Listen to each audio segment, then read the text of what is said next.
Hello, welcome to Model Kit Stuff. First impressions day today. I have not ever reviewed a Kotare kit before. This has been given to me by one of my subscribers for the purposes of review. I do have to send it back. I personally have not got into the Kotare kit releases because they don't put an engine in them, and at 132 scale I want an engine. But I've been told I really need to review it and get a feel for it, so that's what we're going to do today. My name is Jason, this is Model Kit Stuff.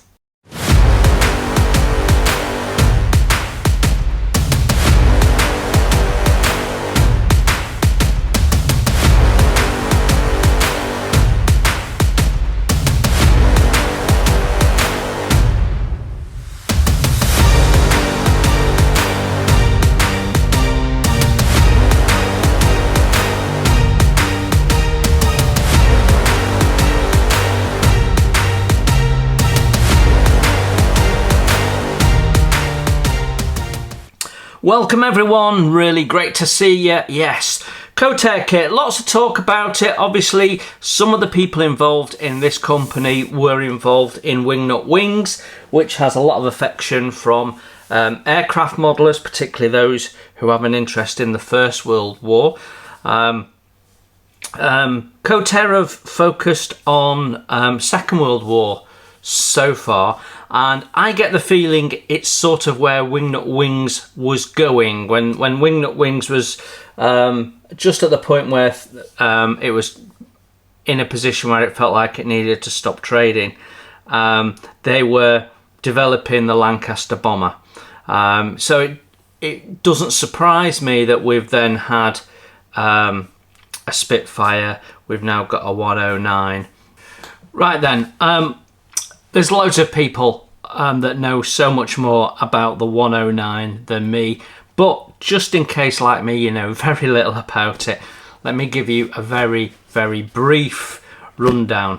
This, at the start of the European part of the war, in 1939, was probably the best fighter aircraft in the air, despite shortcomings in certain areas, especially in the cockpit, which had restricted views and a silly way of opening, which meant it was almost impossible to actually get out of the aircraft in an emergency.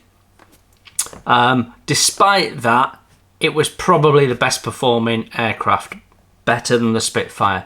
By the end of the war, the Spitfire and the 109 had both evolved.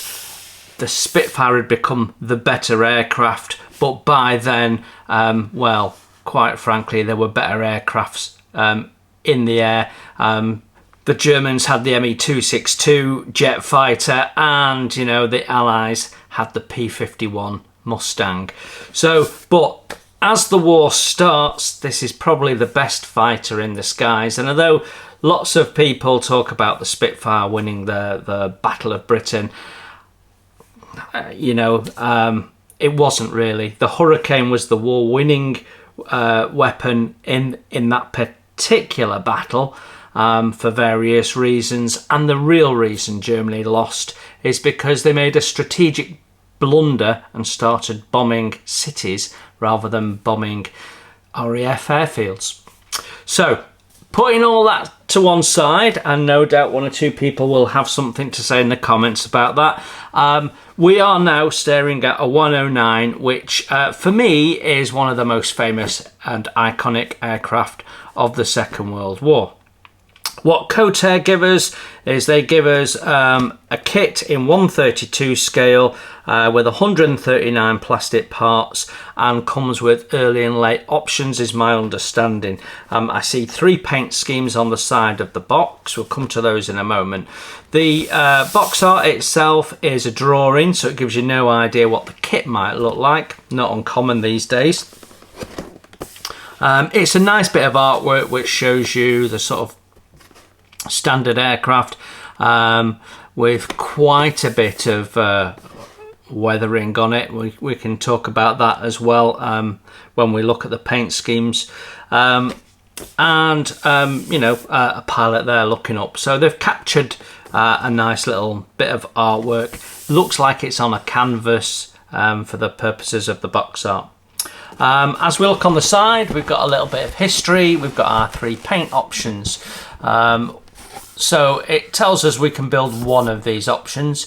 So we've got Black 28, Walter Kopp, January 45, and then we've got Stab 3, JG 52, Adolf Bockers, April to May 45, and then we've got US Air Force, Salzburg, May 45. So I don't know whether that's captured or tryout, you know.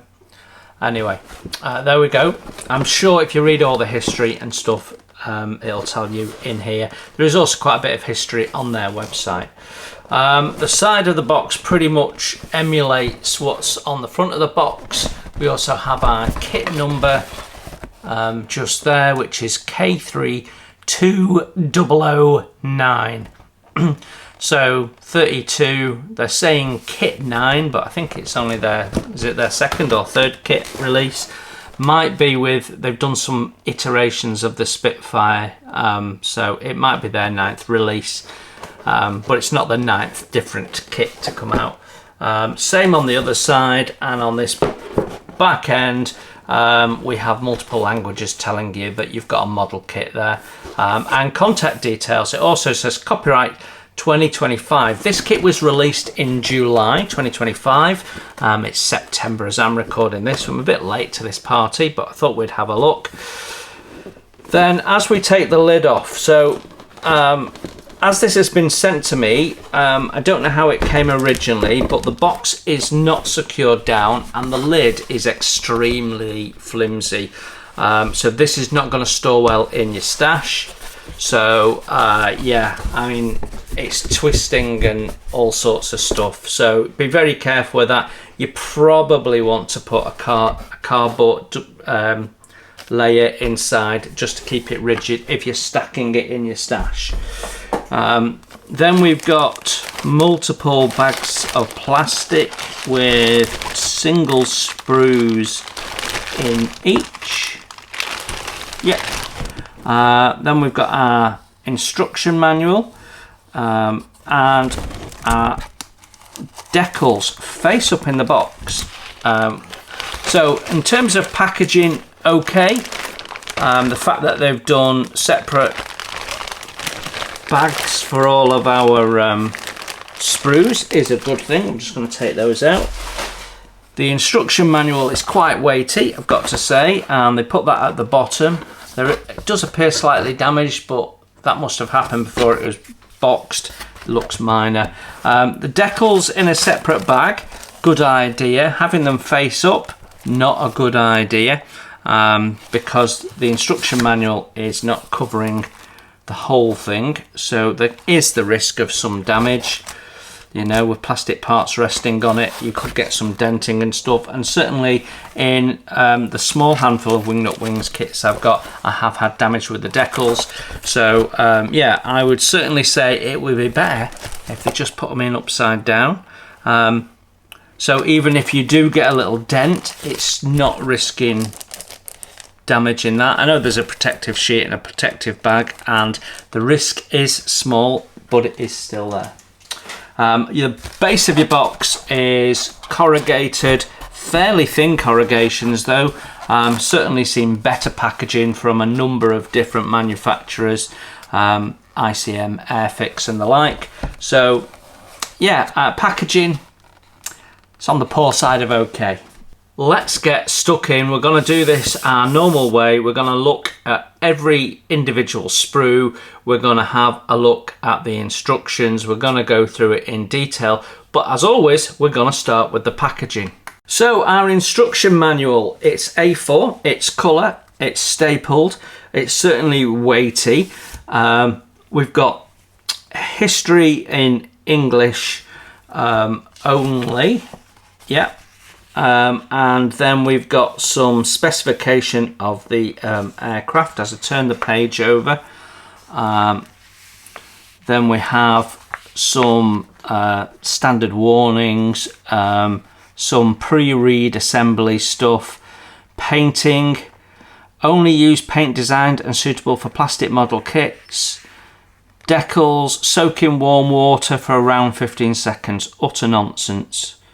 Why does the water need to be warm? As soon as you put that water in the tray, it goes cold. It's absolute nonsense. Okay, so some stuff here, guff, that we can ignore. Then we've got our key, quite a comprehensive key, and the symbols are very different, so it's very clear in your mind that you're identifying something. Sometimes manufacturers have symbols which all look very much the same, and that can be confusing. These are all very clear. Then we've got an image of our decals. Not quite sure why they've done that, but yeah, we have. Then we've got our sprue map. The part numbers are on there, but it's quite small, so you can cross-reference, but you'll need your magnifying glasses on. The little blue areas, it's telling us here in the bottom, are not used. So yeah, so clearly we've got some more iterations coming out in the future. Then we go over to a really big, easy to read colour chart, and it's listing some brands of colours, the ones that historically people used to favour.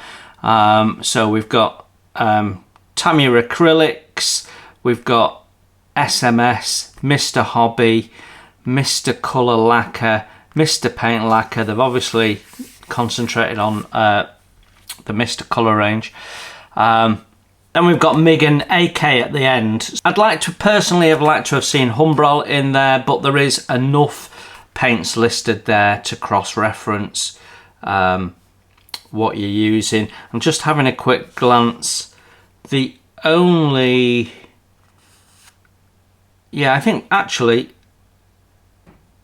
there's not many in the way of emissions. Tamiya don't do the full paints that they want. So Tamiya are missing a steel, Mr. Hobby missing a chrome, and AK also missing a chrome. Okay, then we go to our cockpit. This is step one, and I mean that's a very clear expanded view of the instructions, showing you where to put the decals. So it's a decal guide. Nice to see that the decals are all individual at this scale. That's really helpful, and I have no doubt with them being cartograph that there'll be little to no XF decal film. So depending on which paint scheme you're doing, you've got two different decals for the top left there, and there's some commentary around them as well. It's also telling you what everything is, which is a really lovely touch, because I don't know anything about aircraft, so I wouldn't know what any of that was without that. So that's a nice touch.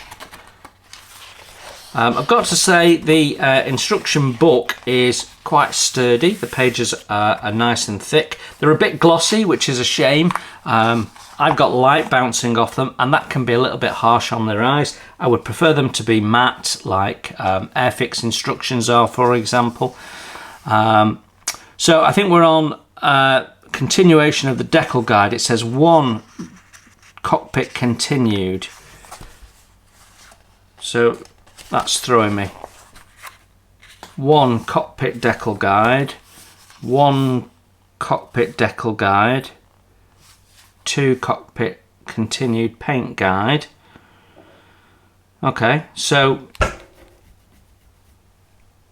yeah, okay, I'm not quite sure about the numbering system, but we've certainly got plenty of decals, which is going to give you a nice rich in-depth feeling to this cockpit. Very nicely done. Decals for everything, all the little maker's marks and tabs and notices. I mean, this is done with a lot of depth. It's very nice. It is extremely familiar if you've built a Wingnut Wings kits before. They're using the same system for telling you the colours for paint, so that's very nice. The way the instructions are drawn using digital drawings and different colours. It's very much like Wingnut Wings. So yeah, nicely done actually. All the parts blown up so you can clearly see what you're painting in detail. So I do like that. Looks like we've got plastic harnesses, but that is just the painting guide we're looking at there for the detail painting. Right, then 3. So these aren't really steps because we're starting construction here. It's chapters, phases, don't know. It says all parts are RLM 66 black grey unless otherwise noted. Please see page 7. So again, exactly how Wingnut Wings used to do it. So we can see the parts going together there. Like Airfix, they're using different colours to show different parts, although not in the same way. So I'm not sure that the different colours are bringing much to the assembly. It's clear they're separate parts there, but it really does help when you see the positions of them. So we've got a little arrow saying you go from there to there. We've got a little direction arrow. Yeah, okay. I'm not sure about that. We'll see how I feel by the time we get to the end. Lots of detail though. For me, I would prefer things in boxes so it's clear that's what I'm doing. The instructions look a little bit busy. I mean, not busy like Tamiya instructions can do, which can be a bit overwhelming. But yeah, there's a lot greeting the eye, and that can make you feel a little bit less relaxed psychologically. I know that sounds odd, but honestly it does. Having things divided up definitely helps with focus. But we're basically adding detail parts into the cockpit. We're then finishing the cockpit, and all that stuff that you've just done pretty much can't see. The modeller may find that some gentle leverage of the cockpit tub wall might be needed to allow B26 to click into place. So give it a squeeze basically. Then chapter 4, fuselage interior. So there's no detail on the inside of the fuselage because it's all been built into that tub, and then everything else is behind bulkheads. So that's great. We seem to have a 2-part assembly here for the inside for the tail wheel. And then we've got a simple shaft going in where the engine would have been for mounting your propeller. It says no glue, so that's clearly designed to rotate. Okay.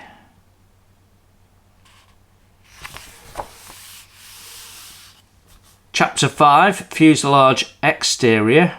So we'll bring the 2 fuselage parts together. We've got a little bit of drilling to do beforehand. Again, just like Wingnut Wings, they're wanting you to drill half a hole, which is so difficult to do. But yeah, they could have engineered that differently, but rather than having a straight joint, they could have moved that so that you could drill a hole through. Yeah, we'll have to have a look at the plastic parts. It might be that we can join it together and then drill the hole. We've got some nice little pictures there though of the detail. So yeah, always helpful when they supply reference pictures. So they're showing the pictures. It's almost like they're saying, before you say that shouldn't be there, here's a picture to show that it should.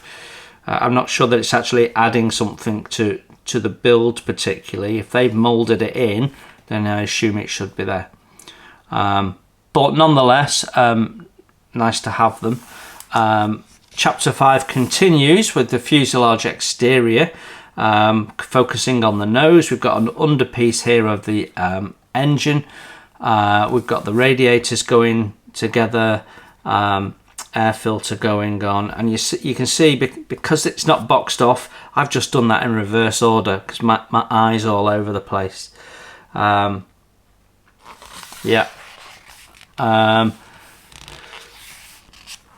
Chapter 6, we're focusing on the tail. So we've got both wooden and metal stabilizers in here, I believe. These are certainly the wooden ones, and it's showing that assembly come together. All looks fairly straightforward, doesn't it? And then we've got the rudder, two-part rudder going together. And then we've got support hinge for the rudder there, just to give it some help with its maneuvers. Some more little pictures. We're turning it upside down, adding another part. I'm not quite sure what that's for, but we do have an option for open and closed, which is nice. And then we're building up the tail wheel. So the tail wheel is separate, which is also good, and 2 halves to the wheel. So we've got chapter 6 there. Then chapter 7 is undercarriage, but only the tail. And then chapter 8 is what they're calling main planes, which looks like the wings to me. We've got some detail going in to the insides there, and whether we'll see that or not, I don't know. Looks like actuators or something for the wheels.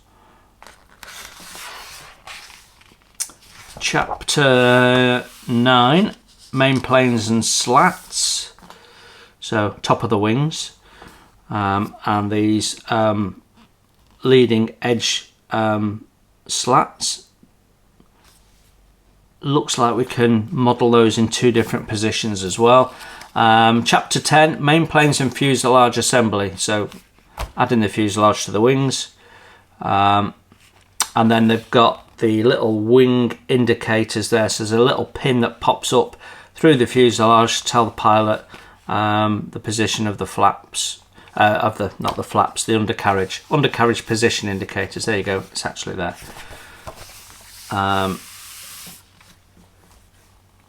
Okay, then we're building the radiator, which looks detailed. I think they've overcomplicated that a little bit. Oh, no, it's simple, but somehow it looks complicated. Lots of instructions here, detail painting instructions, radiator flaps and their relationship to the landing flaps. I suppose for posing your model, that's quite important information. So chapter 11, radiators continue, so we're then installing them and installing the flaps. Ailerons and flaps, that's for the wings, so they're all separate. So I'm guessing as they've done this thing about positions and stuff, that the multiple poses, although it's not clear to me. Remove tabs. Okay, yeah, so we can put it in 2 different positions. So I'm guessing it's in flight and not in flight. So right, then we've got mounting angles and undercarriage and doors, aerial, ailerons, mass balancers and pitot tube. Yeah, so I don't know what most of that is, so that's a bit meaningless really.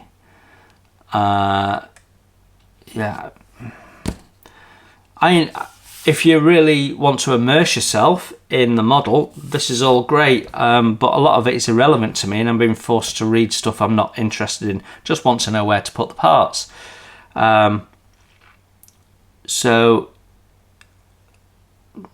Right, okay, so you get a good understanding of the relationship of the wheel to the the cover, which is good. It should be on an angle, so it's nice that they show you that. I didn't know that before. I'd have always done them in line, so I've learned something there, so that's good. And we can see various parts on there, but I'm not sure which. I think that's the pitot tube, is it? See, it's pointless if you don't know what they're talking about. It's just, yeah. Right, what are we on now? Chapter 13, undercarriage. Okay, so we've got 2 half wheels with separate hub at the front only, I think. So that doesn't really give you much advantage in painting. I would rather the tyres were separate, or they put a mounting hole through so that you could mount it on a cocktail stick or something for painting. But you should have both hubs separate if they're going to do that. You do have your paint instructions all the way through. Okay. Then we're mounting the wheels. Yeah, it's giving you lots of information, you know, about the type of tyres and why they were fitted and stuff. It's just stuff I'm not really interested in. 14 details. Okay. By that they mean propeller and exhaust, I'm guessing. So we've also got the nose mounter cannons going on.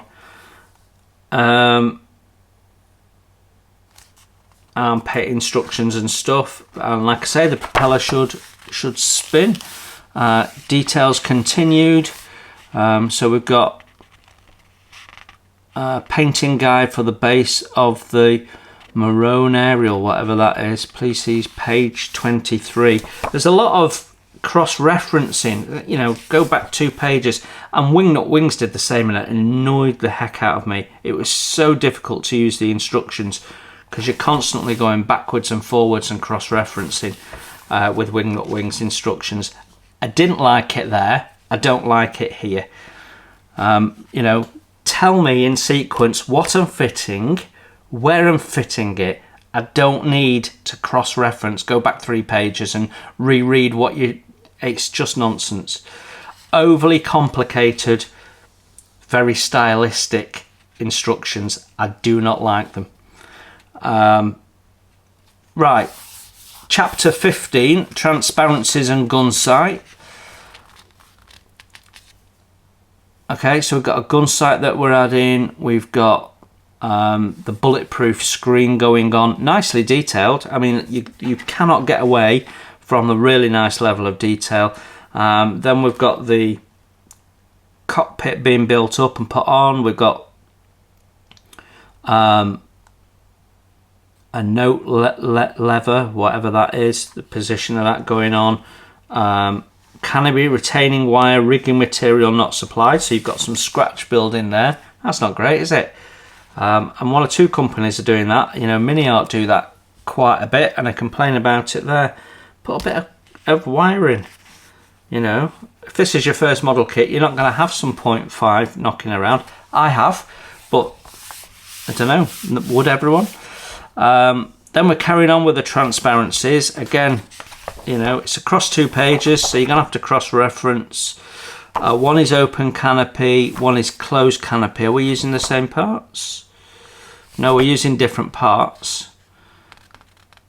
Okay, but some commonality. And see, that's going to have to be flexible. So you need something like some lead wire or something like that. Then we've got another picture justifying the bits they've put on the model. Then chapter 16, we're adding 2 aerials and more scratch building. Angle of replacement of the because the limitations of injection molding, the modeler may choose to replace it. Okay, so they supply a part, but you might want to put another part in because it's slightly over scale, I'm guessing. Okay, and then there's a picture of a downed plane. Chapter 16 continues. We have a wiring diagram, which is really nice. Again, 0.5. So it looks like we can get away with 0.5, but you're going to need different materials. If you're doing it closed, you're not having it taut.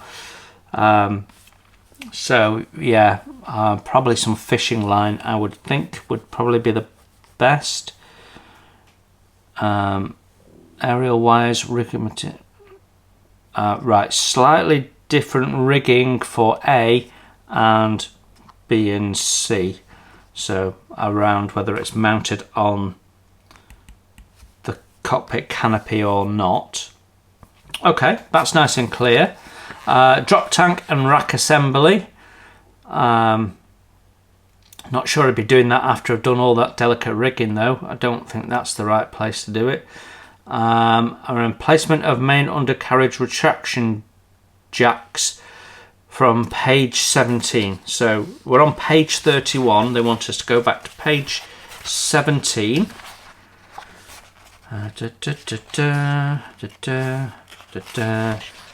Page 17. Right, what am I looking for? D12 A43. D12 A43. So if we put them in here, what are they talking about of them now? Placement of main undercarriage jacks from page 17. But we've already put them in. No idea what that is. Why are they showing us that when we did it in page 17? It's just nonsense, isn't it? Right, 18, stencils. So position of non-individual decals. So this is common to all of your paint schemes. And this seems to be in English and German, which I hadn't noticed, but maybe that was throughout. Caution when opening, the colour is built into the hood part. What? What does that mean? Caution when opening. When is that what 103 says? What? These images portray a full set of stencils as defined by the 109 handbook. It is unlikely that many aircraft received all stencils, especially in late production blocks. The cooler is built into the hood part. I don't know what it's telling me there. When closing the cabin, pay attention. Must be what that's saying or something like that. I don't know. It's not clear what that is or why that is. So I just need to know where to put the decal, frankly, and they've just made that overly busy. You're picking up on the fact that I'm not enjoying these instructions because they're overly complex, and yeah, I mean, we'll talk about them in the overview at the end. More stencils from different views, which is always handy, and on the bomb there, and then we've got some research they did. Again, not interested.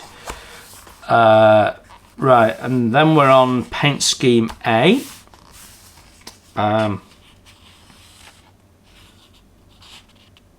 And then more justification as to what they've done. I'm just happy to believe that they've done the research. I don't. Most of this I won't read if I was building this. But I'm guessing other modelers like to build it and get immersed. Certainly you could have a really immersive build if you wanted to. So I quite like that paint scheme. It's got a sort of purplish hue to the grey, which is quite nice. That's a fairly standard camouflage pattern, I think. All in all, it's interesting how very different it looks side on from top down. But yeah, then paint scheme B. in the green and dark earth. I quite like that one. I think I prefer that one of the first one. And then you've got the American one with the yellow bits on it. Gotta be honest, don't think I'd do the American one. Although quite a challenging paint scheme on the side to do with all the little overlaps and stuff. Then we've got some reference pictures. Now, reference pictures themselves I have no problems with, because you can see the wear and tear and that sort of stuff, and that's always helpful. So, but look at this one. Look at this one. Look at how neat and tidy that is compared to the box art. So the box art had all this chip paint and stuff on it. It's just not realistic. It's not how they were. Yeah, they got mucky, they got well used. Yes, they got chipped in certain theatres. But I mean, look, they're not overly worn, these machines. So we got some nice reference pictures, some talk about the people that put it together, and then on the very back we've got a sprue list, a box contents list I should say. Yeah, okay, so that's our instructions done. Let's have a look at the decals. Our decals now, and these are Cartograph, and Cartograph are just frankly the best you can get. First thing that stands out is there is no excess decal film. So that is really, really nice. They're laid out very similar to Wingnut Wings. The numbers are in little elliptical circles, just like in Wingnut Wings, so it's very reminiscent. We've got all our individual dials there, nicely laid out, nicely spaced out, so you can cut them out easily. The written words are all really clear. Yeah, they've done a very good job of those. Yeah, very, very nicely done. They're not too thick. Yeah, I don't know. So we've got this for the tail, which is obviously part swastika. I don't know if we've got the centre bit. I don't know whether that's the centre bit or not. I didn't pay attention in the instructions, but there's two of them. Let me just measure it and see if it'd fit.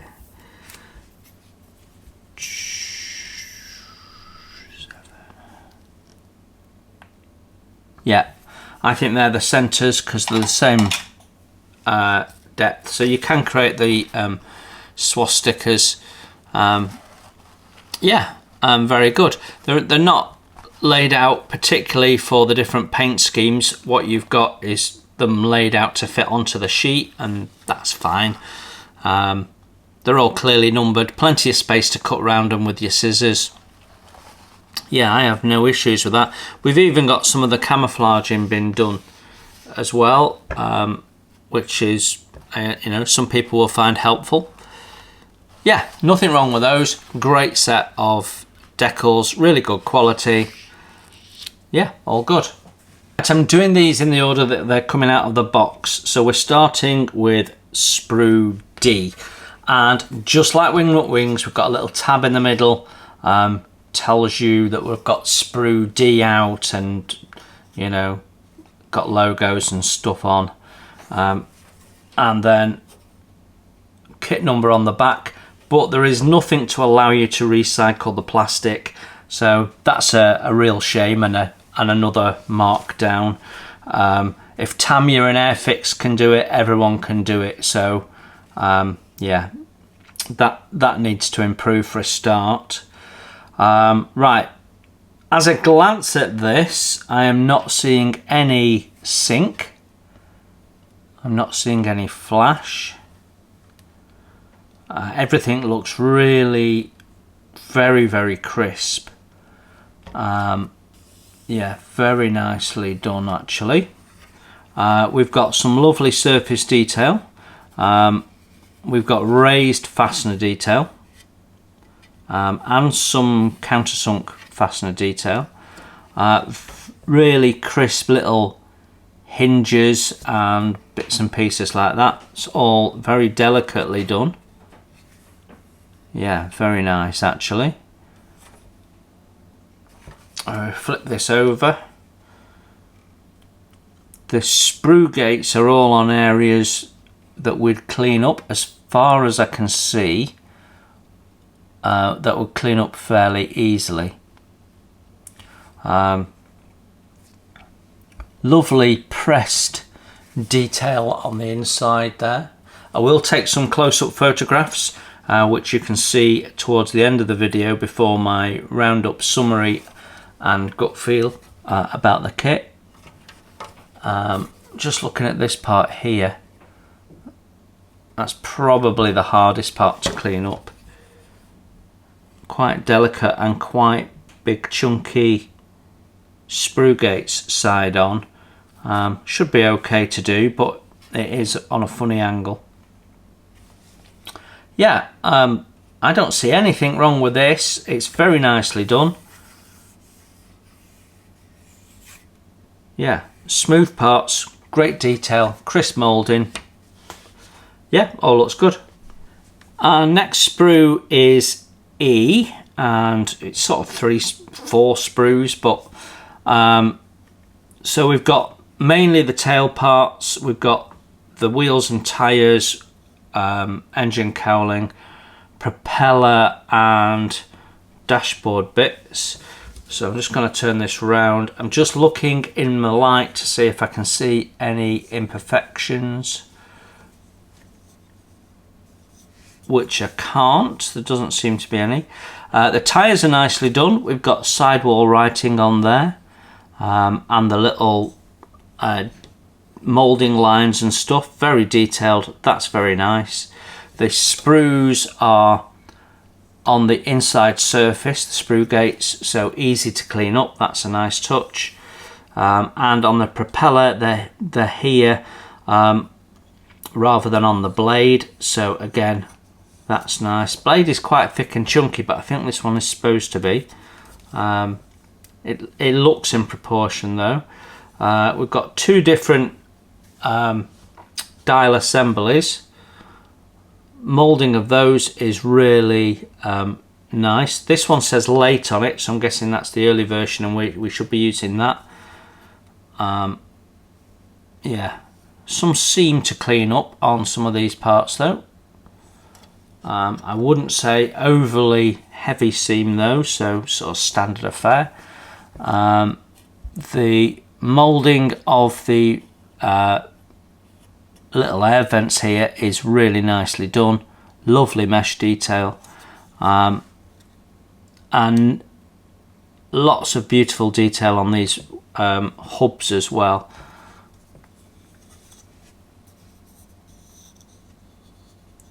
Yeah, you can't fault the level of detail on this.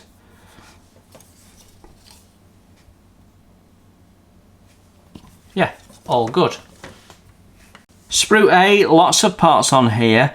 None of these parts, given the scale, are particularly fiddly, even the small ones. Some nice detail. We've got brake lines added, which is a rarity, even at 132. So really nice to see the brake lines that have been put in place. And thick but well done seat harnesses. You can see so that's quite well done. Yeah, the moulding is really crisp, detail level is high, moulding issues as far as I can see 0. Yeah, individual pedals nicely detailed. That's our propeller turner. Yeah, everything looks nicely detailed. I think they're the parts we're not using, I'm not sure. Yeah, have no issues with any of this. Lovely crisp detail. Yeah, I don't know whether that is bent or not, to be honest. Whether that should be straight. Not sure. just a bit of seam cleanup. Other than that, lovely tight moulding. Sprue B, interestingly, we have a part that has broken off. This is the inside of the tail wheel housing, which has snapped off from this corner here, which has also caused damage to the part because the two sprue gates on either side have sheared off. So just shows you everything in separate bags doesn't mean that the parts are any safer than if they'd all been in one bag. Although obviously you've not got the scuffing on the parts that you get when everything's shoved in a bag. So take care for that. This is the first time we've seen slide moulding in the kit. So we've got slide moulding happening at both ends here, so that they can do the top of the fuselage there. Fuselage itself looks nice. You've got some nice detail in there. You've got the back of the filter in there. They've put a lot of effort into that, but of course the filter is a U-shape, so you won't see it. We've got some delicate controls. It's nicely laid out. The sprues are nicely laid out. Lots of space around them. Got the control stick there. Cockpit details. Lots of details moulded into the walls. The exhausts are closed. They could have slide moulded those and opened those up, but they've chosen not to. Do they sell 3D printed ones? I think sometimes they give them away in the first release. So yeah, I think you're probably going to want some aftermarket exhausts, but that's the only thing I've seen in here that's made me go ooh.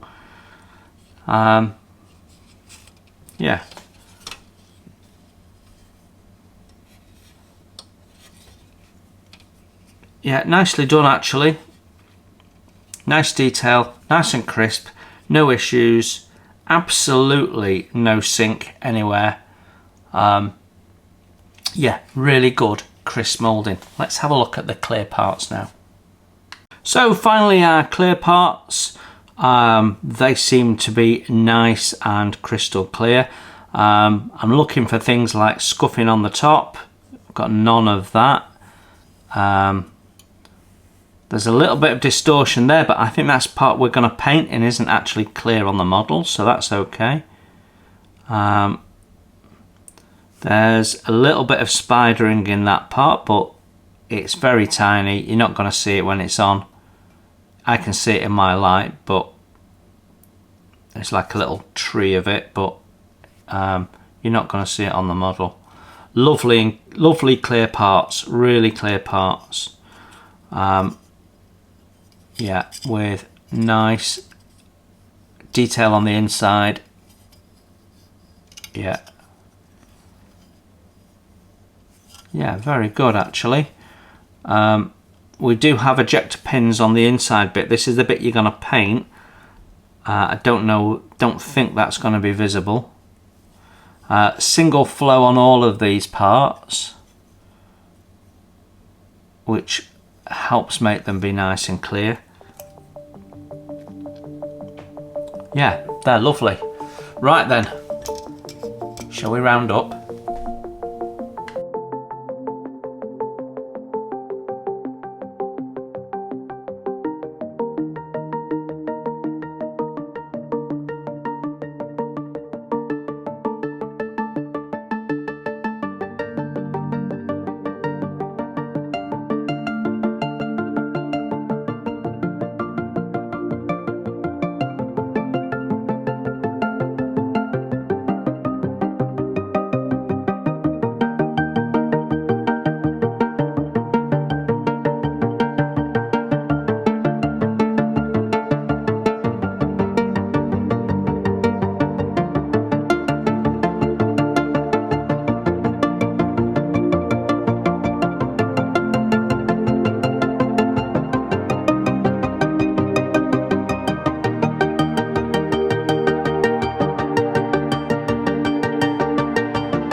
So there we have it, the Kotare Messerschmitt BF109K4 in 1:32 scale.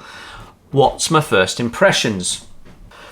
So let's start with packaging, which is on the flimsy side, and there is some movement in the box. We've got one part that's been snapped off the sprue, which suggests the packaging could be improved. The artwork is okay, doesn't massively do much for me, but you know, I'm not that fussed about the artwork at the end of the day. Some people will really love it and, you know, take it or leave it. The information that you want on the box, if you come across this in a model shop, is all there. So all in all, packaging is okay, but it's on the needs improving side of okay. Particularly the box, it is very flimsy. This isn't going to last long in your stash. Flimsier than a Wingnut Wings box, just to be clear. Then we've got the instructions. I think you picked up on my dislike for the instructions. They've put style over substance. A build manual for me should be that. It should be a manual, a technical document that takes you from one place to the next place, clearly with as much detail as necessary to build the model. What they've done with the research notes and stuff everywhere, they might have made it more immersive if you're massively into 109s and a bit of a nerd, but I'm not. I want to build a model. They're mixing up two different things, and it's mixing up the instructions. I would prefer something laid out in boxes, clearly. Step 1, you do this. Step 2, you do this. Step 3, you've got this option if you want to do this or this, depending on your paint option. So much more like you'd get from Zukimura or Airfix, or even Tamiya, because Tamiya will put their research notes either in a separate document or in the back or something like that. So I don't like it being mixed up. I don't like it all being jumbled around, and I positively dislike the go and reference 17 pages back and the backwards and forwards. It drove me crazy when I built the Wingnut Wings Gota, and they've done it again, and that in itself puts me off this kit. I mean, yeah, but we'll come back to whether I'd buy it or not in a minute. So the instructions for me, not clear. They look pretty. They're very good in terms of showing you where to put decals and telling you what things are. You know, some people really like that. I'm not fussed either way. I'm just wanting to build the model. I need enough information to be able to accurately build it, paint it, and put the decals where they should go. I don't need to know the ins and outs of a crashed one. To almost feels like they're vindicating the research they've done, or they've done so much research that they need to share it with you. What I would say though is it does give you confidence that you've got a very accurate kit here, and well, that's probably all I needed at the start. You know, but for me the instructions definitely could be better. The decals, can't fault those. Really good decals, well laid out, well done, very clear, great colour saturation, perfect register. They are cartograph decals, they are the best, and if you've got a kit with those in, you know, you've got an excellent product. The plastic parts themselves, all very nicely done. No moulding issues at all. Very little cleanup. You've got some seaming places, nothing you know, you can't get away from it on plastic injection moulding. Thought it was very well done. The level of detail is high. The crispness of the moulding is high. I have no doubt the fit will be excellent. So yeah, it's up there again. Probably better than Zukimura, as good as Tamiya. Yeah, really good plastic parts. Can't fault those. But now let's talk about the kit as a package. First thing I'll say is the exhausts, they could be better. Have a look round. I'm fairly sure that there'll be some 3D printed ones out soon if they're not already, or indeed if Kotare haven't actually done them separately. They could have been done with being slide molded to improve them. So yeah, that definitely needs looking at.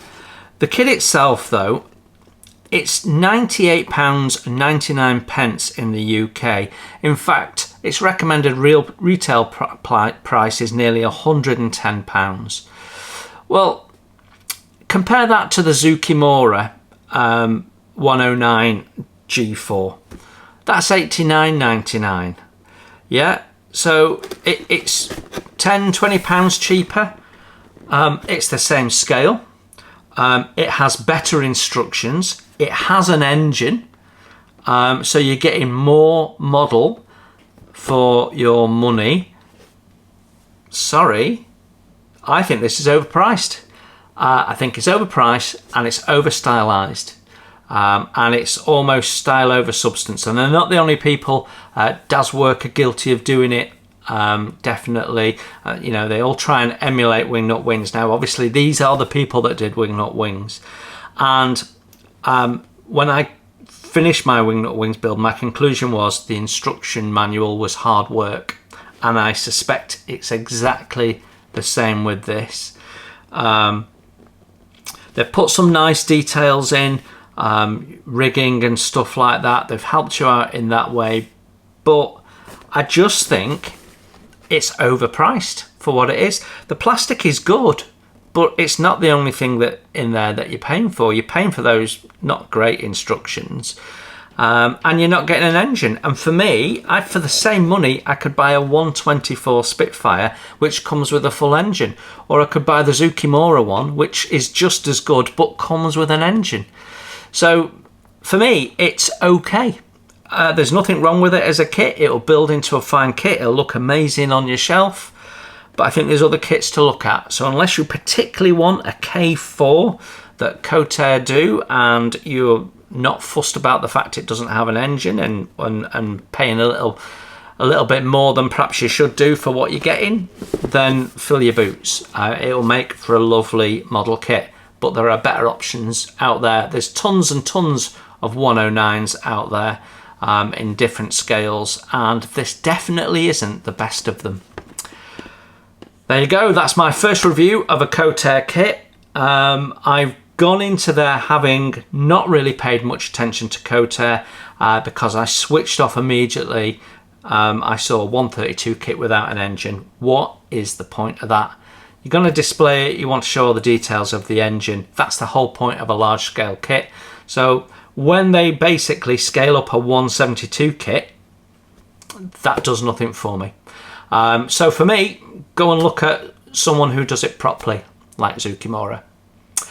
Until I next see you on that bombshell, you enjoy your modelling. Bye for now.